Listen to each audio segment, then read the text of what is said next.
खेड तालुक्यातील आळंदी परिसरात धानोर येथील कंपनीच्या परिसरात एका मोकळ्या जागेत संतोष मारुती ठोंबरे यांचा शेळ्या मेंढ्या धनगरवाडा वसलाय। या धनगरवाड्यापासून काही अंतरावर पड रानात शेळ्या मेंढ्या चरत होत्या। त्या पड रानात कंपनीचे सांडपाणी सोडण्यात आले। ते पाणी शेळ्या मेंढ्या पिल्या, त्यामध्ये 32 शेळ्या मेंढ्यांचा मृत्यू झालाय। 5 ते 6 अजून गंभीर आहेत। ते पाणी पिल्याने शेळ्यांना मेंढ्यांना विषबाधा झाली। रासायनिक विषारी पाणी असल्याने या शेळ्या मेंढ्यांचा मृत्यू झालाय। हे प्रकरण दडपण्यासाठी मृत्यू झालेल्या मेंढ्यांना घाईने जेसीबी यंत्राच्या सहाय्याने खड्डा खोदून गाडण्यात आल्याचे समजते। संबंधित नगर जिल्ह्यातील पारनेर भागातील धनगर बांधवांनी नेमकं काय सांगितलंय जाणून घेऊयात।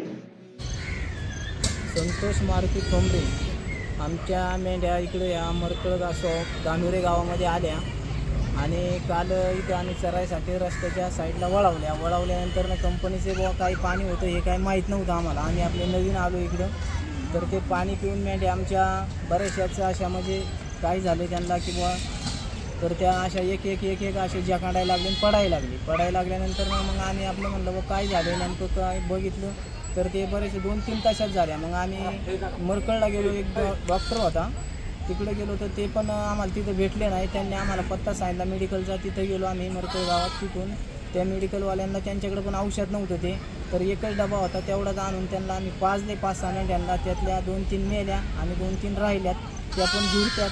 आणि त्याच्या आधी आम्हाला येऊसपर्यंत जवळजवळ म्हणायचं 25 मेल्या, पण शेळ्या मेंढ्या 25 मेल्या।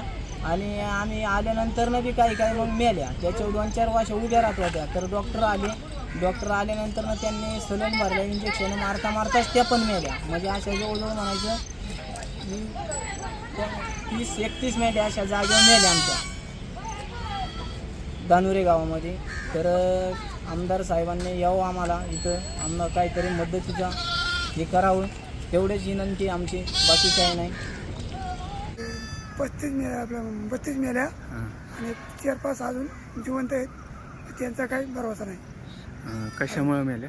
हीच बात झाली, पाणी प्यायल्या कंपनीचं, त्याच्यावर मेल्या।